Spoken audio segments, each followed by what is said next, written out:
जय माता दी प्रिय भक्तों। आज हम श्री दुर्गा सप्तशती के प्रथम अध्याय को पढ़ेंगे। इसके अंतर्गत मेधा ऋषि ने राजा सूरत और समाधि को भगवती की महिमा बताई और मधुकैटभ वध का प्रसंग सुनाया। आइए यह पाठ प्रारंभ करते हैं। प्रथम चरित्र के ब्रह्मा ऋषि, महाकाली देवता, गायत्री छंद, नंदा शक्ति, रक्तदंतिका बीज, अग्नि तत्व और ऋग्वेद स्वरूप हैं। श्री महाकाली देवता की प्रसन्नता के लिए प्रथम चरित्र के जप में विनियोग किया जाता है। भगवान विष्णु के सो जाने पर मधु और कैटभ को मारने के लिए कमल जन्मा। ब्रह्मा जी ने जिनका सत्वन किया था, उन महाकाली देवी का मैं सेवन करता हूँ। वे अपने 10 हाथों में खड्ग, चक्र, गदा, बाण, धनुष, परिघ, शूल, भुषुंडी, मस्तक और शंख धारण करती हैं। उनके 3 नेत्र हैं। वे समस्त अंगों में दिव्य आभूषणों से विभूषित हैं। उनके शरीर की कांति नीलमणि के समान है तथा वे 10 मुख और 10 पैरों से युक्त हैं। मार्कंडेय जी बोले, सूर्य के पुत्र सर्वाणी जो 8वें मनु कहे जाते हैं, उनकी उत्पत्ति की कथा विस्तार पूर्वक कहता हूँ, सुनो। सूर्य कुमार महाभाग सारवणी भगवती महामाया के अनुग्रह से जिस प्रकार मनवंतर के स्वामी हुए, वही प्रसंग सुनाता हूँ। पूर्व काल की बात है। स्वारोचिष मनवंतर में सूरथ नाम के एक राजा थे, जो चैत्र वंश में उत्पन्न हुए थे। उनका समस्त भूमंडल पर अधिकार था। वे प्रजा का अपने और पुत्रों की भांति धर्म पूर्वक पालन करते थे। तो भी उस समय कोला विध्वंसी नाम के क्षत्रिय उनके शत्रु हो गए। कोला विध्वंसी यह किसी विशेष कुल के क्षत्रियों की संज्ञा है।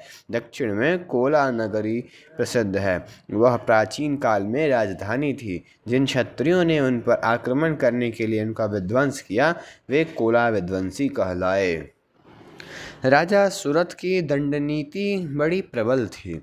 उनका शत्रुओं के साथ संग्राम हुआ। यद्यपि कोला विध्वंसी संख्या में कम थे, तो भी राजा सूरत युद्ध में उनसे परास्त हो गए।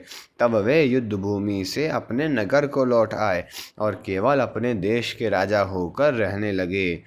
समूची पृथ्वी से अब उनका अधिकार जाता रहा, किंतु वहाँ भी उन प्रबल शत्रुओं ने उस समय महाभाग राजा सूरत पर आक्रमण कर दिया। राजा का बल क्षीण हो चला था, इसलिए उनके दुष्ट, बलवान एवं दुरात्मा मंत्रियों ने वहां उनकी राजधानी में भी राजकीय सेना और खजाने को हथिया लिया। सूरत का प्रभुत्व नष्ट हो चुका था, इसलिए वे शिकार खेलने के बहाने घोड़े पर सवार हो वहां से अकेले ही एक घने जंगल में चले गए। वहां उन्होंने विप्रवर मेधा मुनि का आश्रम देखा, जहां कितने ही हिंसक जीव अपनी स्वाभाविक हिंसा वृत्ति को छोड़कर परम शांति से रहते थे। मुनि के बहुत से शिष्य उस वन की शोभा बढ़ा रहे थे। वहां जाने पर मुनि ने उनका सत्कार किया और वे उन मुनि श्रेष्ठ के आश्रम पर इधर उधर विचरते हुए कुछ काल तक रहे। फिर ममता से आकृष्ट चित्त होकर वहाँ इस प्रकार चिंता करने लगे, पूर्व काल में मेरे पूर्वजों ने जिनका पालन किया था, वही नगर आज मुझसे रहित है। पता नहीं मेरे दुराचारी भृत्यगण उनकी धर्म पूर्वक रक्षा करते हैं या नहीं। जो सदा मद की वर्षा करने वाला और शूरवीर था, वह मेरा प्रधान हाथी अब शत्रुओं के अधीन होकर न जाने किन भोगों को भोगता होगा। जो लोग मेरी कृपा, धन और भोजन पाने से सदा मेरे पीछे पीछे चलते थे, वे निश्चय ही अब दूसरे राजाओं का अनुसरण करते होंगे। उन अपव्ययी लोगों के द्वारा सदा खर्च होते रहने के कारण अत्यंत कष्ट से जमा किया हुआ मेरा वह खजाना खाली हो जाएगा। ये तथा और भी कई बातें राजा सूरथ निरंतर सोचते रहते थे। एक दिन उन्होंने वहाँ विप्रवर मेधा के आश्रम के निकट एक वैश्य को देखा और उससे पूछा, भाई तुम कौन हो? यहाँ तुम्हारे आने का क्या कारण है? तुम क्यों शोकग्रस्त और अनमने से दिखाई देते हो? राजा सूरत का यह प्रेम पूर्वक कहा हुआ वचन सुनकर वैश्य ने विनीत भाव से उन्हें प्रणाम करके कहा। वैश्य बोला, राजन, मैं धनियों के कुल में उत्पन्न एक वैश्य हूँ। मेरा नाम समाधि है। मेरे दुष्ट स्त्री पुत्रों ने धन के लोभ से मुझे घर से बाहर निकाल दिया है। मैं इस समय धन, स्त्री और पुत्रों से वंचित हूँ और मेरे विश्वसनीय बंधुओं ने मेरा ही धन लेकर मुझे दूर कर दिया है। इसलिए दुखी होकर मैं वन में चला आया हूँ। यहाँ रहकर मैं इस बात को नहीं जानता कि मेरे पुत्रों की, स्त्री की और स्वजनों की कुशल है या नहीं। इस समय घर में वे कुशल से रहते हैं अथवा उन्हें कोई कष्ट है। वे मेरे पुत्र कैसे हैं? क्या वे सदाचारी हैं अथवा दुराचारी हो गए हैं? राजा ने पूछा, जिन लोभी स्त्री पुत्र आदि ने धन के कारण तुम्हें घर से निकाल दिया, उनके प्रति तुम्हारे चित्त में इतना स्नेह का बंधन क्यों है? वैश्य बोला, आप मेरे विषय में जैसी बात कहते हैं वह सब ठीक है, किंतु क्या करूं? मेरा मन निष्ठुरता नहीं धारण करता। जिन्होंने धन के लोभ में पड़कर पिता के प्रति स्नेह, पति के प्रति प्रेम तथा आत्मीय जन के प्रति अनुराग को तिलांजलि दे मुझे घर से निकाल दिया है, उन्हीं के प्रति मेरे हृदय में इतना स्नेह है। महामते, गुणहीन बंधुओं के प्रति भी जो मेरा चित्त इस प्रकार प्रेम मग्न हो रहा है, यह क्या है, इस बात को मैं जानकर भी नहीं जान पाता। इसलिए उनके लिए मैं लंबी सांसें ले रहा हूँ और मेरा हृदय अत्यंत दुखित हो रहा है। उन लोगों में प्रेम का सर्वथा अभाव है, तो भी उनके प्रति जो मेरा मन निष्ठुर नहीं हो पाता, इसके लिए क्या करूँ? मार्कंडेय जी बोले, ब्राह्मण तदंतर राजाओं में श्रेष्ठ सूरत और वह समाधि नामक वैश्य दोनों साथ साथ मेधा मुनि की सेवा में उपस्थित हुए और उनके साथ यथा योग्य न्यायानुकूल विनय पूर्वक बर्ताव करके बैठे। तत्पश्चात वैश्य और राजा ने कुछ वार्तालाप आरंभ किया। राजा ने कहा, भगवान, मैं आपसे एक बात पूछना चाहता हूँ, उसे बताइए। मेरा चित्त अपने अधीन न होने के कारण वह बात मेरे मन को बहुत दुख देती है। जो राज्य मेरे हाथ से चला गया है, उसमें और उसके संपूर्ण अंगों में मेरी ममता बनी हुई है। मुनिश्रेष्ठ, यह जानते हुए भी कि अब वह मेरा नहीं है, अज्ञानी की भांति मुझे उसके लिए दुख होता है। यह क्या है? इधर यह वैश्य भी घर से अपमानित होकर आया है। इसके पुत्र, स्त्री और भृत्यों ने इसे छोड़ दिया है। स्वजनों ने भी इसका परित्याग कर दिया है, तो भी यह उनके प्रति अत्यंत हार्दिक स्नेह रखता है। इस प्रकार यह तथा मैं दोनों ही बहुत दुखी हैं। जिसमें प्रत्यक्ष दोष देखा गया है, उस विषय के लिए भी हमारे मन में ममता जनित आकर्षण पैदा हो रहा है। महाभाग, हम दोनों समझदार हैं, तो भी हम में जो मोह पैदा हुआ है, यह क्या है? विवेक शून्य पुरुष की भांति मुझ में और इनमें भी यह मूर्ता प्रत्यक्ष दिखाई देती है। ऋषि बोले, महाभाग, विषय मार्ग का ज्ञान सब जीवों को है। इसी प्रकार विषय भी सबके लिए अलग अलग है। कुछ प्राणी दिन में नहीं देखते और दूसरे रात में नहीं देखते, तथा कुछ जीव ऐसे हैं जो दिन और रात्रि में भी बराबर ही देखते हैं। यह ठीक है कि मनुष्य समझदार होते हैं, किंतु केवल वे ही ऐसे नहीं होते। पशु, पक्षी और मृग आदि सभी प्राणी समझदार होते हैं। मनुष्यों की समझ भी वैसी ही होती है जैसी उन मृग और पक्षियों की होती है, तथा जैसी मनुष्यों की होती है वैसे ही उन मृग, पक्षी आदि की होती है। यह तथा अन्य बातें भी प्रायः दोनों में समान ही हैं। समझ होने पर भी इन पक्षियों को तो देखो, ये स्वयं भूख से पीड़ित होते हुए भी मोहवश बच्चों की चोंच में कितने चाव से अन्न के दाने डाल रहे हैं। नरश्रेष्ठ, क्या तुम नहीं देखते? ये मनुष्य समझदार होते हुए भी लोभवश अपने किए हुए उपकार का बदला पाने के लिए पुत्रों की अभिलाषा करते हैं।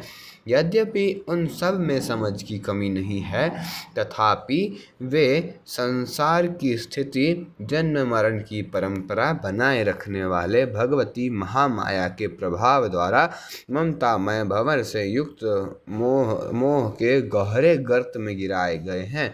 इसलिए इसमें आश्चर्य नहीं करना चाहिए।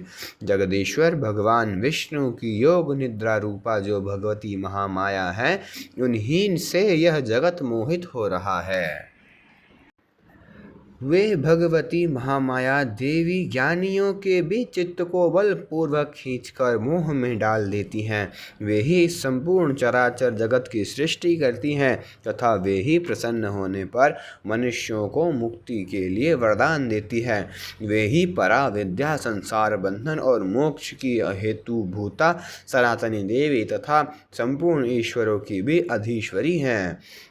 राजा ने पूछा, भगवान, जिन्हें आप महामाया कहते हैं, वे देवी कौन हैं? ब्राह्मण, उनका आविर्भाव कैसे हुआ तथा उनके चरित्र कौन कौन से हैं? ब्रह्मवेत्ताओं में श्रेष्ठ महर्षि, उन देवी का जैसा प्रभाव हो, जैसा स्वरूप हो और जिस प्रकार प्रादुर्भाव हुआ हो, वह सब मैं आपके मुख से सुनना चाहता हूँ। ऋषि बोले, राजन, वास्तव में तो वे देवी नित्य स्वरूपा ही हैं। संपूर्ण जगत उन्हीं का रूप है तथा उन्हें समस्त विश्व को व्याप्त कर रखा है। तथापि उनका प्राकट्य अनेक प्रकार से होता है, वह मुझसे सुनो। यद्यपि वे नित्य और अजन्मा है, तथापि जब देवताओं का कार्य सिद्ध करने के लिए प्रकट होती हैं, उस समय लोक में उत्पन्न हुई कहलाती हैं। कल के अंत में जब संपूर्ण जगत एकार्ण में निमग्न हो रहा था और सबके प्रभु भगवान विष्णु शेषनाग की शैया बिछाकर योग निद्रा का आश्रय ले सो रहे थे, उस समय उनके कानों के मैल से दो भयंकर असुर उत्पन्न हुए, जो मधु और कैटभ के नाम से विख्यात थे। वे दोनों ब्रह्मा जी का वध करने के तैयार हो गए। भगवान विष्णु के नाभि कमल में विराजमान प्रजापति ब्रह्मा जी ने जब उन दोनों भयानक असुरों को अपने पास आया और भगवान को सोया हुआ देखा, तब एकाग्रचित होकर उन्होंने भगवान विष्णु को जगाने के लिए उनके नेत्रों में निवास करने वाले योग निद्रा का सत्वन आरंभ किया, जो इस विश्व की अधीश्वरी, जगत को धारण करने वाली, संसार का पालन और संहार करने वाली तथा तेज स्वरूप भगवान विष्णु की अनुपम शक्ति है। उन्हीं भगवती निद्रा देवी की भगवान ब्रह्मा स्तुति करते हैं। ब्रह्मा जी ने कहा, देवी, तुम ही स्वाहा, तुम ही स्वधा और तुम ही वशकार हो। स्वर भी तुम्हारे ही स्वरूप है। तुम ही जीवनदायिनी सुधा हो।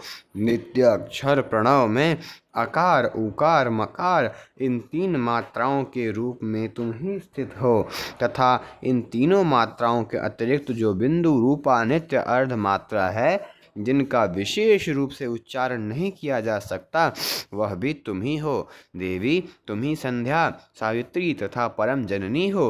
देवी, तुम ही इस विश्व ब्रह्मांड को धारण करती हो।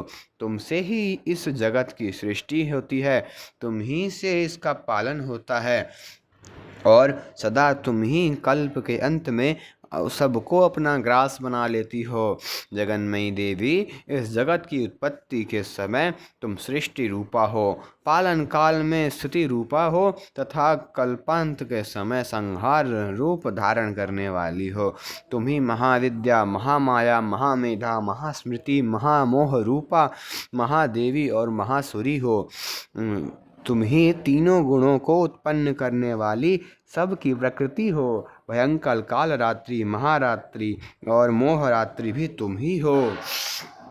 तुम ही श्री, तुम ही ईश्वरी, तुम ही ह्री और तुम ही बोध स्वरूपा बुद्धि हो। लज्जा, पुष्टि, तुष्टि, शांति और क्षमा भी तुम ही हो। तुम खड़ग धारिणी, शूल धारिणी, घोर रूपा तथा गदा, चक्र, शंख और धनुष धारण करने वाली हो। बाण, भुषुंडी और परिघ ये भी तुम्हारे अस्त्र हैं। तुम सौम्य और सौम्यतर हो। इतना ही नहीं, जितने भी सौम्य एवं सुंदर पदार्थ हैं उन सब की अपेक्षा तुम अधिक सुंदरी हो। पर और अपर सबसे परे रहने वाली परमेश्वरी तुम ही हो। सर्वेश्वरी देवी, कहीं भी सत असत रूप जो कुछ वस्तुएं हैं और उन सब की जो शक्ति है वह तुम ही हो। ऐसी अवस्था में तुम्हारी स्तुति क्या हो सकती है। जो इस जगत की सृष्टि, पालन और संहार करते हैं, उन भगवान को भी जब तुमने निद्रा के अधीन कर दिया है, तब तुम्हारी स्तुति करने में यहाँ कौन समर्थ हो सकता है। मुझको, भगवान शंकर को तथा भगवान विष्णु को भी तुमने ही शरीर धारण कराया है, अतः तुम्हारी स्तुति करने की शक्ति किस में है। देवी, तुम तो अपने उदार प्रभाव से ही प्रशंसित हो। ये जो दोनों दुर्धर्ष असुर मधु और कैटभ हैं, इनको मोह में डाल दो और जगदीश्वरी भगवान विष्णु को शीघ्र ही जगा दो।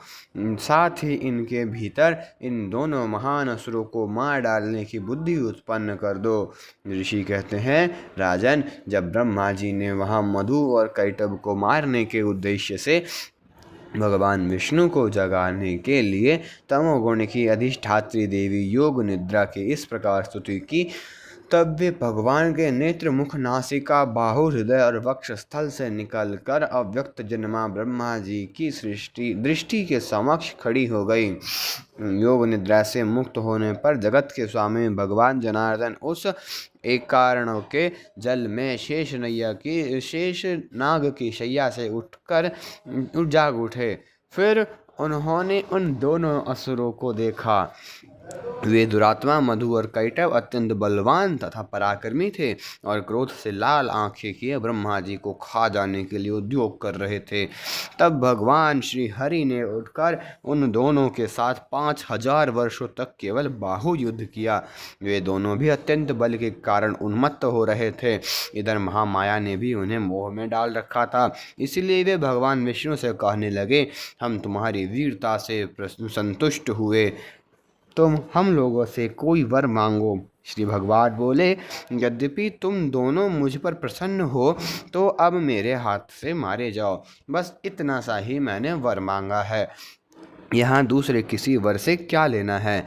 ऋषि कहते हैं, इस प्रकार धोखे में आ जाने पर जब उन्होंने संपूर्ण जगत में जल ही जल देखा, तब कमल नयन भगवान से कहा, जहाँ पृथ्वी जल से डूबी हुई न हो, जहाँ सूखा स्थान हो, वही हमारा वध करो।